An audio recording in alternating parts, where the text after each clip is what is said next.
ಆ ಪ್ರಾಗ್ಜ್ಯೋತಿಷ್ಯ ಪುರವನ್ನ ಈತ ಪ್ರವೇಶ ಮಾಡಬೇಕಾದ್ರೆ 11 ನಗರಗಳನ್ನ ದಾಟಿ ಬರಬೇಕು ಕೃಷ್ಣ. ತುಂಬಾ ಹಿಂಸೆ ಮಾಡುವಂತವರು, ತುಂಬಾ ಈ ಗೋಮುಖ ವ್ಯಾಘ್ರಗಳ ರೂಪದಲ್ಲಿರ್ತಕ್ಕಂಥವನ್ನ ಹೇಗೆ ಕಂಡಿ ಬಂದದೋ ಭಗವಂತನ ಮಾತ್ರ. ನರಕ ಅಂದ್ರೆ ನಾವಿಲ್ಲ ನರಕ ನೋಡ್ಬಿಟ್ಟಿವಪ್ಪ. ಕೆಲವೊಂದು ವಾದಗಳು ನಮ್ಮನ್ನ ಎಲ್ಲೋ ಸ್ವರ್ಗ ಇಲ್ಲ, ಎಲ್ಲೋ ನರಕ ಇಲ್ಲ, ಎಲ್ಲವೂ ಇಲ್ಲೇ ಅನುಭವಿಸ್ಬಿಟ್ಟಿವೆ ಅಂತ ಮಾತಾಡ್ತಾರಲ್ಲ. ಇದ್ದು ಸತ್ತಾಗೆ ಎಷ್ಟು ದಿನಗಳು, ಎಷ್ಟು ವರ್ಷಗಳು, 20 ವರ್ಷ 30 ವರ್ಷ ಏನಕ್ಕೆ ಬೇಕಿದ್ದು? ಕೃತಯುಗದಿಂದ ಆಚರಣೆ ಮಾಡಿದ ಅದ್ಭುತವಾದ ಒಂದು ಹಬ್ಬ ಅಂತಂದ್ರೆ ಅದು ಈ ದೀಪಾವಳಿ. ಗಂಗೆ ಜಯಮುನೆ ಚೈವ ಗೋದಾವರಿ ಸರಸ್ವತಿ ನರ್ಮದಾ ಸಿಂಧು ಕಾವೇರಿ ಜಲೇ ಸನ್ನಿಧಿ ಗುರು. ಪೀಡೆ ಅನ್ನೋದಿದೆಯಲ್ಲ, ಅದು ಆವರಿಸಿದೆಯಲ್ಲ, ಅದನ್ನೇ ಅಲಕ್ಷ್ಮಿ ನಿವಾರಣಾರ್ಥಂ ಲಕ್ಷ್ಮಿ ಪ್ರಾಪ್ತ್ಯರ್ಥಂ ಅಂತ ಹೇಳ್ತಾರೆ. ನರಕ ಚತುರ್ದಶಿ ಇದೆಯಲ್ಲ, ಈ ತ್ರಯೋದಶಿ ಆದ್ಮೇಲೆ ಚತುರ್ದಶಿ ಅಂತ ಬಂದ್ಬಿಡತ್ತು. ನರಕಾಸುರನನ್ನ ಈ ಒಂದು ಕೃಷ್ಣ ಪರಮಾತ್ಮ ರುಕ್ಮಿಣಿ ಸತ್ಯಭಾಮ ಸಮೇತರಾಗಿ ಬರುವಂಥದ್ದು. ಆ ಒಂದು ನರಕಾಸುರನದು ಒಂದು ನಗರ ಇದೆ. ಆ ನರಕಾಸುರನ ನಗರ ಪ್ರಾಗ್ಜ್ಯೋತಿಪುರ ಅಂತ, ಅಂದ್ರೆ ಪ್ರಾಗ್ಜ್ಯೋತಿಷ್ಯ ಪುರ ಅಂತ ಏನಿದೆಯೋ ಆ ಪ್ರಾಗ್ಜ್ಯೋತಿಷ್ಯ ಪುರವನ್ನ ಈತ ಪ್ರವೇಶ ಮಾಡಬೇಕಾದ್ರೆ 11 ನಗರಗಳನ್ನ ದಾಟಿ ಬರಬೇಕು ಕೃಷ್ಣ. ಅಂತಹ 11 ನಗರಗಳನ್ನ ದಾಟಿ ಬರ್ಲಿಕ್ಕೆ ಇಷ್ಟು ದಿನಗಳು ತೆಗೆದುಕೊಳ್ಳುತ್ತೆ. ಈ ಚತುರ್ದಶಿಗೆ ಬರ್ತಾನೆ. ಅವನನ್ನ ಸಂಹಾರ ಮಾಡತಕ್ಕಂತಹದ್ದು ಆ ಪ್ರಾಗ್ಜ್ಯೋತಿಷ್ಯ ಪುರವನ್ನ ಆಕ್ರಮಣ ಮಾಡ್ಕೊಳ್ತಕ್ಕಂಥದ್ದು, ಅವನನ್ನ ಸಂಪೂರ್ಣವಾಗಿ. ಯಾಕಂತಂದ್ರೆ ಅವನು ಬಹಳ ತ್ರಿಲೋಲನಾದ್ರೂ ಪ್ರಪಂಚಕ್ಕೆ ದೊಡ್ಡ ಕಂಟಕ ಪ್ರಾಯವ. ತುಂಬಾ ಹಿಂಸೆ ಮಾಡುವಂಥವರು, ತುಂಬಾ ಈ ಗೋಮುಖ ವ್ಯಾಘ್ರಗಳ ರೂಪದಲ್ಲಿರ್ತಕ್ಕಂಥವನ್ನ ಹೇಗೆ ಕಂಡಿ ಬಂದದೋ ಭಗವಂತ ಮಾತ್ರ. ಅದಕ್ಕಾಗಿ ಅವ ಮಾತ್ರ ಇವನನ್ನ ಈ ರೀತಿಯಾಗಿಯೇ ಸಂಹಾರ ಮಾಡಬೇಕು ಅಂತ ತಿಳಿದು ಮಾಡತಕ್ಕಂತಹ ದಿನ ಆ ನರಕ ಚತುರ್ದಶಿ ದಿನದಂದು ಆ ನರಕಾಸುರನನ್ನ ಸಂಹಾರ ಮಾಡಿ. ಹಾಗಾದ್ರೆ ಲೋಕ ಕಂಟಕ, ಈ ಸ್ತ್ರೀಯರನ್ನ ಬಹಳ ಗೋಳೈಕೊಂಡವ ಇವ. ಅದಕ್ಕಾಗಿ ತುಂಬಾ ನೋವನ್ನ ಪಟ್ಟು ದೇವತೆಗಳು ಆಕ್ರಂದನ ಮುಗಿಲು ಮುಟ್ಟಿದಾಗ ಭಗವಂತ ಆ 11 ನಗರಗಳನ್ನ ದಾಟುತ್ತಾ ಈ ಒಂದು ಪ್ರಾಗ್ಜ್ಯೋತಿಷ್ಯಪುರವಾಗಿರತಕ್ಕ ನರಕಾಸುರನ ಆ ಪಟ್ಟಣವನ್ನ ಪ್ರವೇಶ ಮಾಡಿದಾಗ, ಅವನನ್ನು ಸಂಹಾರ ಮಾಡಿದಾಗ ದೇವತೆಗಳು ಹೂವಿನ ಮಳೆಗರಿತಾರೆ. ಅಂದ್ರೆ ಅಂಧಕಾರದಿಂದ, ನೋವಿನಿಂದ, ಕತ್ತಲಿನಿಂದ, ಹಿಂಸೆಯಿಂದ, ವ್ಯಥೆಯಿಂದ ಬಾಧೆ ಪಡ್ತೀವಿ ಇಷ್ಟು ದಿನಗಳ ಕಾಲ ಅಂತ ಹೇಳಿ ನೆಕ್ಸ್ಟ್ ಡೇನೆ ಖುಷಿಯನ್ನು ಹಂಚ್ಕೊಳ್ತಾರೆ. ಪಟಾಕಿ ಸದ್ದು ಮಾಡ್ತಾರೆ, ಸಪ್ಪಳ ಮಾಡ್ತಾರೆ, ದೀಪಗಳನ್ನು ಹಚ್ಚುತ್ತಾರೆ. ಸಂತೋಷವನ್ನ ವ್ಯಕ್ತಪಡಿಸ್ತಕ್ಕಂತಹ ದಿನ ನೆಕ್ಸ್ಟ್ ಡೇ ಆಗಿರುತ್ತೆ. ಅಂತಹ ನರಕ ಚತುರ್ದಶಿ, ಅದಕ್ಕೆ ನಾವು ಯಮದೀಪ ಇಡುವಂಥದ್ದು ನಮ್ಗೆ ಗೊತ್ತಾಗ್ಬಿಡುತ್ತೆ. ನೆಕ್ಸ್ಟ್ ಡೇನೆ ನರಕ ಅನ್ನೋ ಪದ ಬರ್ತಾ ಇದೆ. ಅಂತಹ ನರಕ ಚತುರ್ದಶಿ ನರಕ ಅಂದ್ರೆ ನಾವಿಲ್ಲ ನರಕ ನೋಡ್ಬಿಟ್ಟಿವಪ್ಪ. ಕೆಲವೊಂದು ಬಾಧೆಗಳು ನಮ್ಮನ್ನ ಎಲ್ಲೋ ಸ್ವರ್ಗ ಇಲ್ಲ, ಎಲ್ಲೋ ನರಕ ಇಲ್ಲ, ಎಲ್ಲವೂ ಇಲ್ಲೇ ಅನುಭವಿಸಿಬಿಟ್ಟಿವೆ ಅಂತ ಮಾತಾಡ್ತಾರಲ್ಲ. ಅಂತಹ ನರಕದ ದಿನಗಳು ನಮ್ಮ ಕಣ್ಣ ಮುಂದೆ ಬರಬಾರದು. ಅಂತಹ ಯಮಯಾತನೆಯ ನರಕ ಕೂಡ ನಮಗೆ ಬೇಡವಾದದ್ದು. ಅದಕ್ಕಾಗಿ ಈ ದಿವಸ ನಾವು ಅಂತಹ ಆ ನರಕ ಚತುರ್ದಶಿಯನ್ನ ಆಚರಣೆ ಮಾಡತಕ್ಕಂತಹದ್ದು, ಕೃಷ್ಣನನ್ನ ಕುರಿತು ಪೂಜಿಸ್ತಕ್ಕಂತಹದ್ದು, ರುಕ್ಮಿಣಿ ಸತ್ಯಭಾಮ ಸಮೇತವಾಗಿ ಕೃಷ್ಣನನ್ನ ಆರಾಧಿಸ್ತಕ್ಕಂತಹದ್ದು. ಒಟ್ಟಾರೆ ಅಣು ರೇಣು ತೃಣ ಕಾಷ್ಟದಲ್ಲಿ ಈ ದಿನಗಳಲ್ಲಿ ಮಹಾಲಕ್ಷ್ಮಿಗ ವಿಶೇಷತೆ ಇರುತ್ತೆ. ಅದಕ್ಕೆ ಈಗ ನೋಡಿ, ಅದಕ್ಕೆ ನನ್ನ ಪೂರ್ಣ ನೀವು ನೋಡಿದ್ರೆ ಮಾತ್ರ ಗೊತ್ತಾಗುತ್ತೆ ಅಂತ ಹೇಳಿದ್ದೆ ನಾನು. ನಿಂಬಕ ಪುಷ್ಪ ಅಂದ್ರೆ ಏನು ಈ ವಸಂತ ಋತುವಿನಲ್ಲಿ ಬರತಕ್ಕಂತಹದ್ದು ಯುಗಾದಿ ಇದೆಯೋ, ಬೇವಿನ ಹೂವಲ್ಲಿ ಮಹಾಲಕ್ಷ್ಮಿ ಪ್ರವೇಶವಾಗ್ತಾಳೆ. ಯಾವ ರೀತಿಯಾಗಿ ಈ ಯಮದಂಷ್ಟ್ರ ಯಮನ ಕೋರೆಗಳು ಆಚೆ ಬರ್ತಾವಂತೆ. ಯಮನ ಕೋರೆಗಳು ಆಚೆ ಬರ್ತಾವಂತಂದ್ರೆ ಕಾಯ್ತಿರ್ತಾನಂತೆ, ಇವರನ್ನ ಸಂಹಾರ ಮಾಡು, ಪಕ್ಕಕ್ಕೆ ಬಿಸಾಕತ್ಲಾಗೆ, ಇವನನ್ನ ಸಂಹಾರ ಮಾಡು, ತಗೋ ನರಕಕ್ಕೆ ಹಾಕೋ ಅಂತ. ಆ ಯಮನ ಕೋರೆಗಳು ಎಲ್ಲಿ ಇರ್ತವರೆ? ಯಮನ ಕೋರೆಗಳು ಬಂದಿದೆ, ನಾನು ನನ್ನ ಭಕ್ತರನ್ನ, ನನ್ನ ನಂಬಿದವರನ್ನ ರಕ್ಷಣೆ ಮಾಡೋದು ಹೇಗೆ ಅಂತ ಹೇಳಿ, ಅದಕ್ಕೆ ಆ ನಿಂಬಕಂ ದಳಭಕ್ಷಣಂ, ಆ ಬೇವು ಬೆಲ್ಲ ತಿಂತೀವಲ್ಲ ನಾವು, ಆ ಬೇವು ಬೆಲ್ಲ ಯಾರು ತಿಂದಿರ್ತಾರೋ ಅವರಿಗೆ ನರಕ ಸದೃಶ್ಯವಾಗುವುದಿಲ್ಲ. ನರಕದ ಅಂದ್ರೆ ಈ ಅಪಮೃತ್ಯು ಕಂಟಕ ಬಾಧೆಗಳು ಅವರನ್ನ ಬಾಧಿಸುವುದಿಲ್ಲ. ಯಾರಾದರೂ ಈ ನೋವಲ್ಲಿ ಬಳಲ್ತಾ ಇರ್ತಾರಲ್ಲ ಅವ್ರನ್ನ ಕೇಳಿ ಒಮ್ಮೆ. ತುಂಬಾ ಸಣ್ಣ ಏಜು ಈ ಪ್ಯಾರಾಲಿಸಿಸ್ಸು, ಈ ಸಣ್ಣ ಏಜು ಕ್ಯಾನ್ಸರು, ಸಣ್ಣ ಏಜಲ್ಲಿ ಮಾತು ಬರದೆ ನಾನೇ ಆ ಪೇಷಂಟ್ಗಳನ್ನ ನೋಡ್ತಾ ಇದ್ದೀನಿ, ಕೆಲವ್ರನ್ನ ಗಮನಿಸ್ತಾ ಇದ್ದೀನಿ. ಆ ಥರದ ಇರೋರನ್ನ ಎಷ್ಟು ಬಾಧೆ ಅಂತಂದ್ರೆ ತುಂಬಾ ಚೆನ್ನಾಗಿ ಬದುಕಿ ಬಾಳದವರು. ಈ ಮೂರು ಬಂದುಬಿಟ್ರೆ ಕತೆ ಏನು? ಮಾತು ಬರಲ್ಲ, ನಡೆಯಕ್ಕಾಗಲ್ಲ, ಕ್ಯಾನ್ಸರ್, ಊಟ ಮಾಡೋಕ್ಕಾಗಲ್ಲ, ಅತ್ಲಾಗೆ ಬದುಕೋಕ್ಕೂ ಆಗಲ್ಲ, ಈ ಕಡೆ ಸಾಯಕ್ಕೂ ಆಗಲ್ಲ. ಈ ಸ್ಥಿತಿನಲ್ಲಿ ಒದ್ದಾಟ ಮಾಡ್ತಾರೆ. ಒಂದು ದಿನ ಸಾವು ಬಂದು ಹೋದ್ರೆ ಸತ್ತು ಹೋಯ್ತು ಅತ್ಲಾಗೆ. ಇದ್ದು ಸತ್ತಾಗೆ. ಎಷ್ಟು ದಿನಗಳು, ಎಷ್ಟು ವರ್ಷಗಳು? 20 ವರ್ಷ, 30 ವರ್ಷ. ಏನಕ್ಕೆ ಬೇಕಿದು? ಇನ್ನೊಬ್ಬರ ಹತ್ರ ಸೇವೆ ಮಾಡ. ಅವ್ರಿಗೇನು ಗೊತ್ತಾ, 10 ಹೆಜ್ಜೆ ಹಿಡಬೇಕಾದ್ರೆ ಇನ್ನೊಬ್ಬರು ಬೇಕು, ಇನ್ನೊಬ್ಬರ ಮೇಲೆ ಡಿಪೆಂಡ್ ಆಗಿರ್ತಾರೆ. ಇದು ನರಕ. ನೀವೇನೋ ಸಣ್ಣದೊಂದು ಸಣ್ಣ ಪುಟ್ಟ ಸಮಸ್ಯೆ ಇಟ್ಕೊಂಡು ಏನನ್ನ ಮಾತಾಡ್ತಿರ್ತೀರಿ. ಈ ನೋವುಗಳಿದಾವಲ್ಲ, ಯಾರು ಅನುಭವಿಸೋರು ಅವ್ರಿಗೆ ಬಂದಿದೆ, ನಿಮಗೂ ಬರಬಹುದಲ್ಲ? ಮನುಷ್ಯ ಅಂದ್ರೆ ಎಲ್ರಿಗೂ ಬರಬಹುದಲ್ಲ? ಬರಬಾರದು. ಅದಕ್ಕಾಗಿಯೇ ಕೆಲವು ಆಚರಣೆಗಳು. ಇನ್ನು ವಿಜ್ಞಾನ ಇದೆ, ಮುಂದಕ್ಕೆ ಮಾತಾಡ್ತಿರ್ತೀನಿ, ಸ್ವಲ್ಪ ನಿಧಾನಕ್ಕೆ ಕೇಳಿಸ್ಕೊಳ್ತಾ ಬನ್ನಿ. ಬಹಳ ಅದ್ಭುತವಾಗಿರತಕ್ಕಂತಹದ್ದು, ಬಹಳ ವಿಶೇಷತೆ ಇರುವಂಥದ್ದು ಈ ದಿನಗಳೆಲ್ಲ ನಾವೇನು ಮಾಡಬೇಕು ಅಂತ. ಅದೇ ಗುರುಗಳೇ, ಇವತ್ತು ದೀಪಾವಳಿನಲ್ಲಿ ನೀವು ಯಾಕೆ ಯುಗಾದಿ ಮಾತಾಡ್ತೀರಿ ಅಂತಂದ್ರೆ, ಈ 2 ಪದಾರ್ಥಗಳಲ್ಲಿ ಆಕೆ ಬರ್ತಾಳೆ ಅಂತ. ಯಾರು ಆವತ್ತಿನ ಕಾಲದಲ್ಲಿ ಆ ಒಂದು ಬೇವಿನ ಹೂವು ಬೆಲ್ಲವನ್ನ ತಿಂದಿರುತ್ತಾರೋ ಅವರಿಗೆ ಆ ಕಂಟಕಗಳು ಬಾಧಿಸೋದಿಲ್ಲ, ಇನ್ನೊಂದು ಜನ್ಮಕ್ಕೂ ಬಾಧಿಸೋದಿಲ್ಲ. ಹಾಗಾದ್ರೆ ದೀಪಾವಳಿ ಕಲಿಯುಗದ ಅಲ್ಲ, ಅದು ಕೃತಯುಗದಿಂದ ಇದೆ. ದೀಪಾವಳಿ ಹಬ್ಬ ಕೃತಯುಗದಿಂದ ಆಚರಣೆ ಮಾಡಿದ ಅದ್ಭುತವಾದ ಒಂದು ಹಬ್ಬ ಅಂತಂದ್ರೆ ಅದು ಈ ದೀಪಾವಳಿ. ಕೃತಯುಗ, ದ್ವಾಪರಯುಗ ಎಲ್ಲ ಯುಗಗಳಲ್ಲಿ ಆಚರಣೆ ಮಾಡಿಕೊಂಡು ನಾವೀ ಕಲಿಯುಗದಲ್ಲಂತೂ ಇದೀವಿ. ಇಲ್ಲಿ ಅಂತ ಕಲಿಗಳ ನೋವು ನಮ್ಮನ್ನ ಬಾಧಿಸಬಾರದು, ಇಂಥ ನರಕಾಸುರರ ಬಾಧೆ ನಮ್ಮನ್ನ ಬಾಧಿಸಬಾರದು ಅಂತಂದರೆ ಈ ದಿನಗಳನ್ನು ಆಚರಣೆ ಮಾಡುವ ವಿಧಾನಗಳನ್ನ ನೀವು ತಿಳಿದುಕೊಳ್ಳಬೇಕು. ಅಥವಾ ಸ್ಕಾಂದ ಪುರಾಣವನ್ನ ನೀವು ಓದಬೇಕು, ಅಥವಾ ಯಾರಾದ್ರೂ ಓದಿರೋದನ್ನ ಹೇಳಿದ್ರೆ ತಿಳ್ಕೊಳ್ಬೇಕು. ಅಟ್ಲೀಸ್ಟ್ ಆ ಒಂದು ತಾಸು ನೋಡಿದ್ರೆ ನಮ್ಮ ತಾತನ ಮನೆಗೆ ಗಂಟೆ ಏನು ಹೋಗೋದಿಲ್ಲ, ನಮ್ಮ ಒಳಿತಿಗಾಗೇನೆ ಅಂತ ತಿಳ್ಕೊಂಡು ಆ 1 ತಾಸಲ್ಲಿ ನೀವು ಎಷ್ಟು ಸಂಪಾದನೆ ಮಾಡ್ಲಿಕ್ಕೂ ಸಾಧ್ಯ ಇಲ್ಲ. ನಮ್ಗೆ ಯಾವಾಗ ಸಾಧ್ಯ ಆಗುತ್ತೆ ಅವಾಗ ತಿಳ್ಕೊಂಡಿದ್ದನ್ನು ಆಚರಣೆ ಮಾಡ್ತಕ್ಕಂತಹದ್ದು. ಇನ್ನು ದೀಪಾವಳಿಯ ಹಬ್ಬದ ಬಗ್ಗೆ ವಿಶೇಷತೆ ಬಹಳ ಇದೆ. ಅದನ್ನು ನೀವು ಎಷ್ಟು ಗಮನಿಸ್ತೀರೋ ಅಷ್ಟು ತಿಳ್ಕೊಳ್ತೀರಿ. ನೀವು ಹೇಗೆ ಒಂದು ಕಾಮೆಂಟ್ ಹಾಕ್ತೀರ ನೋಡಿ, ಎಷ್ಟು ಪ್ರೀತಿಯಿಂದ ಶ್ರದ್ಧೆಯಿಂದ ಹಾಕ್ತೀರ ನೋಡಿ. ಅಂತಹದ್ದು ಓಂ ಶ್ರೀಂ ಮಹಾಲಕ್ಷ್ಮೀ ನಮಃ ಅಂತ ಹಾಕ್ತಿರೋ, ಅಥವಾ ನಿಮಗೆ ಇಷ್ಟವಾಗಿರ್ತಕ್ಕಂಥ ದೇವಿ ಒಂದು ನಾಮ ಹಾಕ್ತಿರೋ, ಕೃಷ್ಣನದ್ದು ಹಾಕ್ತಿರೋ, ನಿಮ್ಮನ್ನ ನೀವು ತೊಡಗಿಸ್ಕೊಂಡು ಪ್ರೀತಿಯಿಂದ ಶ್ರದ್ಧೆಯಿಂದ ಹಾಕಿರತಕ್ಕಂಥದ್ದು ಅಷ್ಟೇ ಸಮಯ, ಅಷ್ಟು ಸಮಯಕ್ಕೆ ಆ ದೇವಿ ನಿಮ್ಮನ್ನ ಕರುಣಿಸಬಹುದು. ಈಗ ದೀಪಾವಳಿ ವಿಶೇಷತೆಗೆ ಬರ್ತೀನಿ ನಾನು. ದೀಪಾವಳಿ ಇನ್ನ ಒಳಿ ಅಂತಂದ್ರೆ ಸಾಲು, ದೀಪ ಅಂದ್ರೆ ನಿಮ್ಗೆ ಗೊತ್ತಿರೋಂಥದ್ದು, ಬಹಳ ಅದ್ಭುತಗಳಿಂದ ಕೂಡಿರತಕ್ಕಂಥ ಈ ದೀಪಾವಳಿ ಹಬ್ಬ ನೋಡಿ. ನೀವು ಗಂಗೆಯಲ್ಲಿ ಸ್ನಾನ ಮಾಡ್ಬೇಕು ಅಂತಂದ್ರೆ ಕಾಶಿಗೆ ಹೋಗ್ಬೇಕಿನ್ನ. ಕಾಶಿಗೆ ಹೋಗಿ ಸ್ನಾನ ಮಾಡಿದರೆ ಇವನು ಕಾಶಿಯಲ್ಲಿ ಸ್ನಾನ ಮಾಡಿದಾನೆ ಕಣೋ, ಇವನಿಗೆ ಇಷ್ಟು 8 ನೋವುಗಳಿಂದ 8 ಬಾಧೆಗಳಿಂದ 8 ದುಃಖಗಳಿಂದ ಎಕ್ಸ್ಕ್ಯೂಸ್ ಕೊಡಿ ಇವನಿಗೆ ಅಂತ ಹೇಳ್ತಾನಂತೆ. ಈ ದಿವಸ ನೀವು ಸ್ನಾನ ಮಾಡಿದ್ರೆ ಕಾಶಿಗೆ ಹೋದಷ್ಟು ಗಂಗೆ ಒಂದು ಮಂತ್ರ ಹೇಳ್ಕೊಡ್ತಿರಲ್ಲ, ಗಂಗೆ ಜಯಮುನೆ ಚೈವ ಗೋದಾವರಿ ಸರಸ್ವತಿ ನರ್ಮದಾ ಸಿಂಧು ಕಾವೇರಿ ಜಲೇ ಸನಿಧಿಂ ಕುರು ಅಂತ ಮಂತ್ರ ಹೇಳ್ಕೊಳ್ತೀವಲ್ಲ ಪ್ರತಿನಿತ್ಯ. ಇವತ್ತು ಆ ಮಂತ್ರವೂ ಬೇಕಾಗಿಲ್ಲ. ಯಾಕೆ ಬೇಕಾಗಿಲ್ಲ? ಮಹಾಲಕ್ಷ್ಮಿ ಮತ್ತು ಗಂಗೆ ಇವರಿಬ್ಬರೂ ಕೂಡ ಈ ಪದಾರ್ಥಗಳಲ್ಲಿ ಮಿಂದು ಬೀಳ್ತಾರಂತೆ.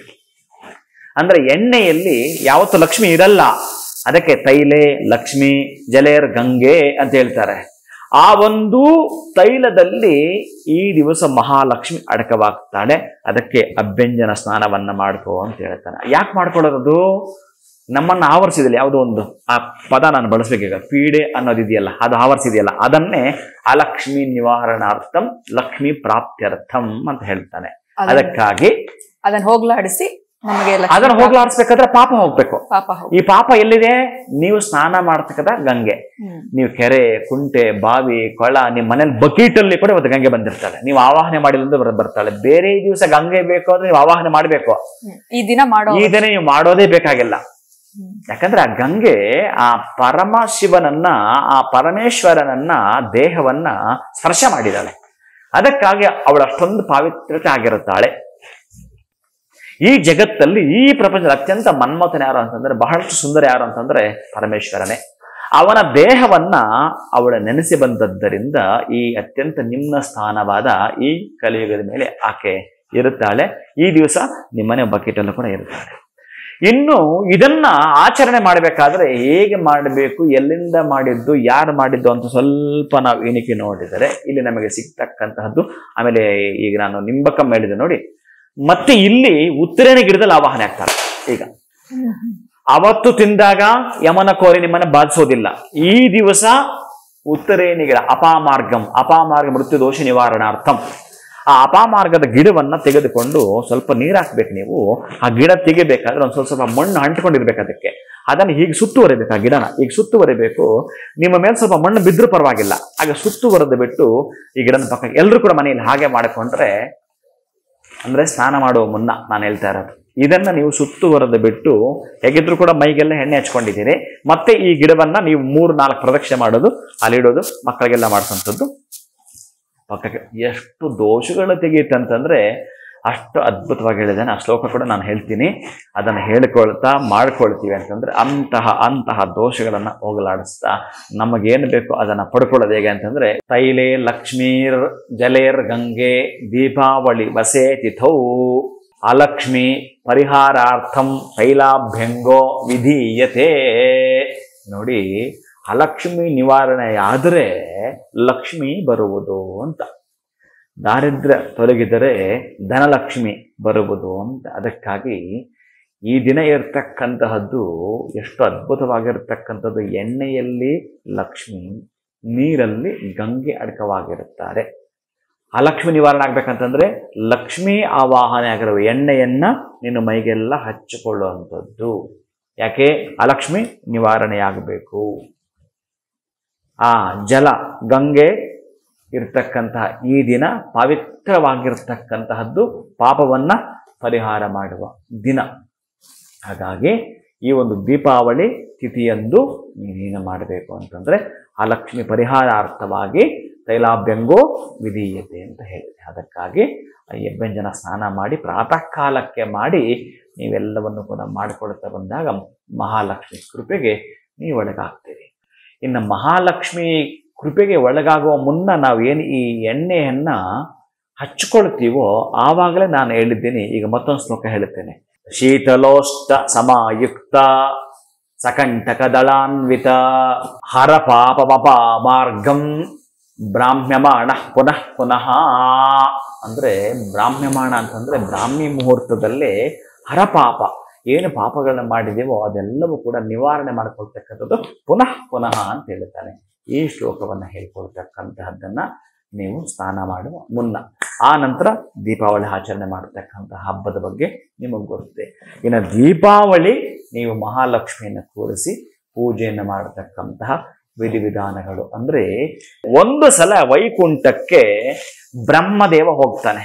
ಬ್ರಹ್ಮದೇವ ಹೋಗಿ ಮಹಾಲಕ್ಷ್ಮಿನ ಕುರಿತು ಪ್ರಾರ್ಥನೆ ಮಾಡ್ತಾನೆ, ಮಹಾಲಕ್ಷ್ಮಿನ ಕುರಿತು ಪೂಜೆ ಮಾಡ್ತಾನೆ, ಮಹಾಲಕ್ಷ್ಮಿನ ಕುರಿತು ಧ್ಯಾನ ಮಾಡ್ತಾನೆ. ಯಾರು? ಬ್ರಹ್ಮದೇವ. ಯಾರಿಗೋಸ್ಕರ? ನಿಮಗೋಸ್ಕರ. ಬ್ರಹ್ಮದೇವ ಮೆಚ್ಚಿದ್ದೇನೆ, ಏನ್ ಬೇಕು ಅಂತ ಮಹಾಲಕ್ಷ್ಮಿ ಕೇಳ್ತಾಳೆ. ಆಗ ಆ ಒಂದು ಬ್ರಹ್ಮದೇವ, ಅಮ್ಮ ಈ ಲೋಕಗಳಲ್ಲಿ ಪ್ರಧಾನವಾಗಿ ಏನು ಭೂಲೋಕ ಅಂತ ಇದೆಯೋ ಅನೇಕ ಕ್ಷಾಮರಾದಿ ತುಂಬಾ ಕ್ಷಾಮ ಅಂತಂದ್ರೆ ಏನೂ ದವಸ ಧಾನ್ಯಗಳು ಬೆಳೆಯದೆ ಬಂಜರು ಭೂಮಿಯಾಗಿ ಆಹ್ಲಾದದೊಂದಿಗೆ ಜನ ಎಷ್ಟು ಅಂತಂದ್ರೆ ಅಲ್ಲೋಲ ಕಲ್ಲೋಲ ಅವರ ಮನಸ್ಥಿತಿಗಳು ಹೇಗಿತ್ತು ಅಂತಂದ್ರೆ ಆನಂದ ಆಹ್ಲಾದ ಅವರನ್ನ ದೂರ ಮಾಡಿದೆ. ಅವೆರಡು ಸಿಗ್ತಾ ಇಲ್ಲ ಜನಗಳಿಗೆ. ತುಂಬಾ ನೋವಲ್ಲಿದ್ದಾರೆ, ತುಂಬಾ ದುಃಖದಲ್ಲಿದ್ದಾರೆ. ನೀನೇನಾದ್ರೂ ಮಾಡಿ ಪ್ರಸನ್ನಗೊಳ್ಳಬೇಕು ಅಂತ ಆ ಒಂದು ಬ್ರಹ್ಮದೇವ ಮಹಾಲಕ್ಷ್ಮಿನ ಕೇಳ್ತಾ ಇರೋದು.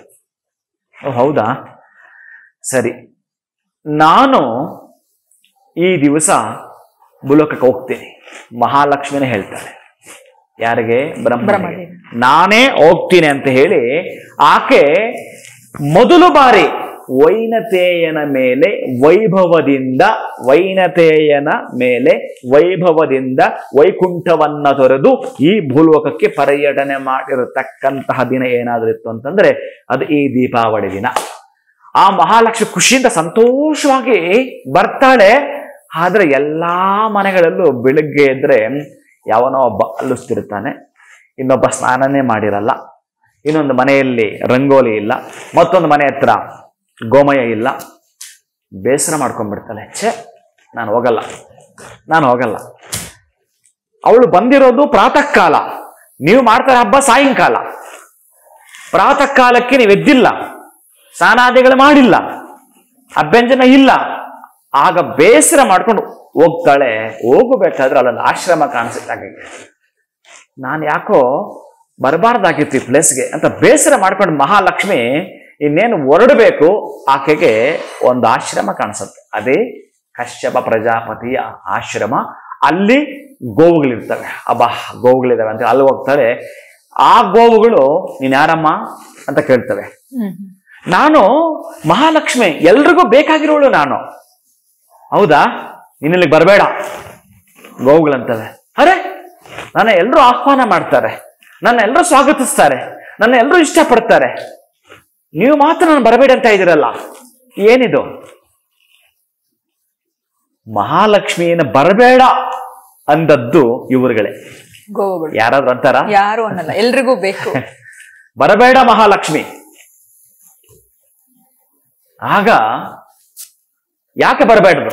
ಲಕ್ಷ್ಮಿ ಕೇಳ್ತಾಳೆ, ನೀನು ಬಹಳ ಚಂಚಲೆ. ನೀನು ಇವತ್ತು ಅವನ ಹತ್ರ ಇರ್ತೀಯ, ಪಾಪ ಅವನು ಖುಷಿಯಿಂದ ಇರ್ತಾನೆ, ನಾಳೆ ಇನ್ನೊಬ್ಬನ ಕೈಯಲ್ಲಿ. ಇವನು ತುಂಬಾ ಚೆನ್ನಾಗಿದ್ದ, ಇನ್ನೊಂದು 8 ದಿನಕ್ಕೆ ಅವನ ಹತ್ರ ಏನೂ ಇರಲ್ಲ. ಇವನ ಹತ್ರ ಒಂದು 10 ದಿನ, ಅವನ ಹತ್ರ ಒಂದು 10 ದಿನ ಬಿಟ್ಟು ಹೋಗ್ಬಿಡ್ತೀಯ. ಇಂಥ ಚಂಚಲೆ ನೀನು. ನೋಡು, ಗೋವುಗಳು ಮಾತಾಡೋದು ಇದನ್ನೆಲ್ಲ ಕೇಳಿಸ್ಕೊಳ್ತಾಳೆ, ಖುಷಿಯಿಂದ ಕೇಳಿಸ್ಕೊಳ್ತಾಳೆ. ಸರಿ, ಮತ್ತೆ ಈಗ ನನ್ನನ್ನ ಯಾರೂ ಸ್ವೀಕಾರ ಮಾಡಲ್ವಲ್ಲ, ಹೇಗೆ? ಮಹಾಲಕ್ಷ್ಮಿ ಅಂದ್ಕೊಳ್ತಿರ್ಬೇಕಾದ್ರೆ ಇಲ್ಲಿ ಉಪಮೇಯ ಏನನ್ನ ಮಾತಾಡುತ್ತೆ ಅಂತಂದ್ರೆ, ಗೋವುಗಳು, ಆಮೇಲೆ ಇನ್ನೊಂದು ಚೆನ್ನಾಗಿ ನಾವು ಅರ್ಥ ಮಾಡ್ಕೊಳ್ಬೇಕು, ಗೋವುಗಳ ತಿರಸ್ಕಾರ ಮಾಡಿದ್ದು ಆ ದೇವತೆಯನ್ನ ಯಾರು ಎಲ್ಲೂ ಇಷ್ಟಪಡಲ್ವಂತೆ, ಹಾಗೆಲ್ಲೂ ಸ್ಥಾನವೇ ಇಲ್ಲ ಅಂತ. ಅದಕ್ಕೆ ಈ ಗವಾ ಮಧ್ಯೆ ವಿಷ್ಣು ವಾಸ್ತವ್ಯಂ ಅಂತ ಹೇಳ್ತಾನೆ.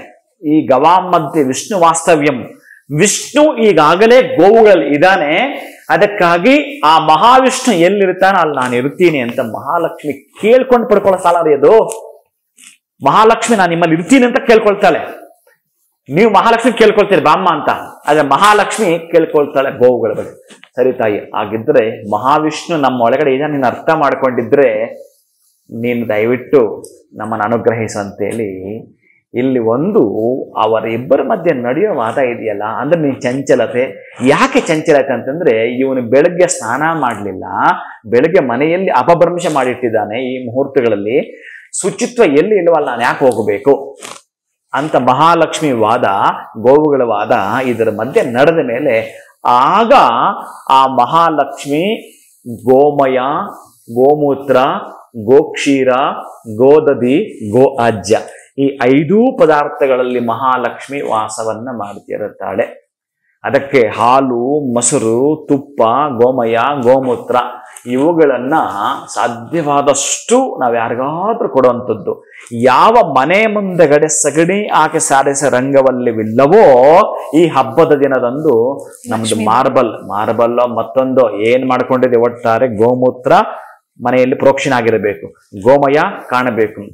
ಈ ದೀಪಾವಳಿಯಂದು 2 ಗೋವಿನದ್ದು ಗೋಮಯ ಏನ್ ಬರುತ್ತೆ, 2 ಮುದ್ದೆಗಳು ಮಾಡಿ 2 ದೀಪ ಇಟ್ಟಿರಬೇಕು.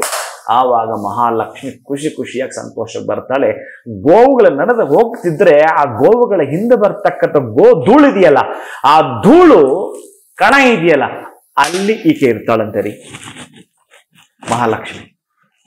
ಗೋವಿನ ಕೋಡು, ಆಮೇಲೆ ಗೋವಿನ ಬಾಲ, ಗೋವಿನ ಕೆಚ್ಚಲೆಲ್ಲ ಬಿಟ್ಬಿಡಿ, ಗೋವು ತುಳಿದು ಹೋಗಿರ್ತಕ್ಕಂತಹ ಮಣ್ಣಿನ ಕಣದಲ್ಲಿ ನಾನು ಇದಕ್ಕೆ ಇಷ್ಟಪಡ್ತಿದ್ದೆ ಮಹಾಲಕ್ಷ್ಮಿ ಹೇಳ್ತಾಳೆ ಅಂತಂದ್ರೆ, ಇನ್ನು ನಿಮ್ಮ ಮನೇಲಿ ಯಾಕಿರಲ್ಲ, ಇನ್ನು ನಾವು ಹೇಗಿರ್ಬೇಕು, ಎಷ್ಟು ಶ್ರೇಷ್ಠತೆಯಿಂದ ಇರಬೇಕು.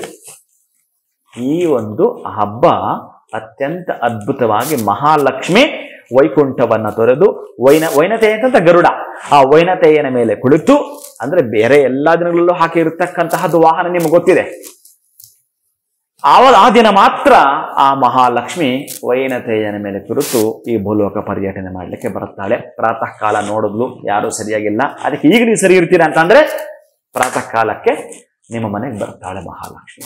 ನೀವು 5:15 ಈ ಅಭ್ಯಂಜನ ಸ್ನಾನ ಮಾಡಿಕೊಂಡು, ಎಣ್ಣೆ ಹಚ್ಕೊಂಡು ಸ್ನಾನ ಮಾಡಿಕೊಂಡು, ಆ ನಂತರ ನೀವು ಪ್ರಾತಃ ಕಾಲದ ಪೂಜೆ ಏನು ಮಾಡ್ತೀರ, ನಿಮ್ಗೆ ಗೊತ್ತಿರತಕ್ಕಂಥ ಎಲ್ಲಾ ತರಹದ ಪೂಜೆಗಳನ್ನ ನೀವು ಮಾಡ್ಕೊಡತಕ್ಕಂಥದ್ದು ಇನ್ನು ನೀವು ಮಾಡ್ತೀರಿ. ಆದ್ರೆ ಪ್ರಧಾನವಾಗಿ 3 ನೈವೇದ್ಯಗಳನ್ನ ಹೇಳುತ್ತಾನೆ.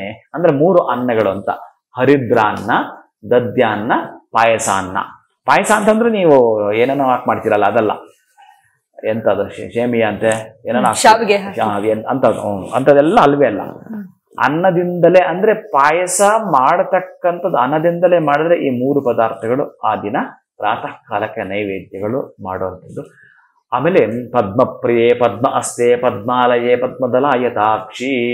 ಪದ್ಮದಿಂದಲೇ ಅವಳು ಆವಿರ್ಭಾವ ಆದದ್ದು, ಕಮಲದಿಂದ ಹುಟ್ಟಿದವಳಾದ್ದರಿಂದ ಕಮಲಗಳು ನಿಮಗೆ ಎಷ್ಟು ಸಾಧ್ಯವಾಗುತ್ತೋ ಅಷ್ಟು, ಕನಿಷ್ಠ ಪಕ್ಷ 1000, 100 ಈ ತರ ನಮ್ಮ ಕೈಲಿ ಆಗಲ್ಲ ಅಂತಂದ್ರೆ 9 ಆದರೂ ಆ ದಿನ ಮನೆಗೆ ತಂದು ಕಮಲದ ಹೂವುಗಳೊಂದಿಗೆ ಆಕೆನ ಅರ್ಚಿಸುವಂಥದ್ದು, ಕೆಂಪು ಪುಷ್ಪಗಳೊಂದಿಗೆ ಆಕೆನ ಅರ್ಚಿಸುವಂಥದ್ದು, ಕುಂಕುಮಾರ್ಚನೆ ನೀವೇ ಕೂತ್ಕೊಂಡು.